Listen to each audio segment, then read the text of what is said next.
ওই তো সবাই, ওই দেখ আমি কি আনছি। ওই রাকিব, তুই চাকু কেন আনছো? এটা দিয়ে তুই কি করবি? আরে এটা চাকু না, এটা একটা কলম, এই দেখো। কি কলম?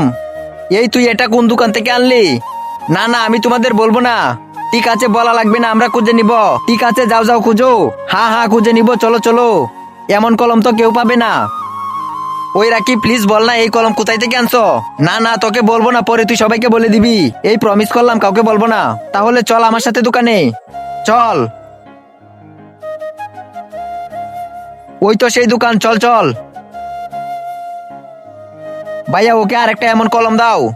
এই নাও। পাইছো না? চলো। আজকে দেখবো শয়তানকে হারিয়ে কে কে আল্লাহকে ভালোবাসে। যারা আল্লাহকে ভালোবাসো তারা ভিডিওটিতে একটি লাইক এবং চ্যানেলটি সাবস্ক্রাইব করে যাও। আর যারা শয়তানকে ভালোবাসো তারা লাইক সাবস্ক্রাইব কিছুই করতে হবে না। ওই দেখো, রাকিবের সাথে আমিও কলম নিয়ে আইছি। আচ্ছা, তুই পেন নিয়ে আইছো? এই দেখো, আমরাও নিয়ে আইছি। ফ্রেন্ডস, তোমাদের সাথে যদি কখনো এমন হয়ে থাকে তাহলে কমেন্টে জানাও।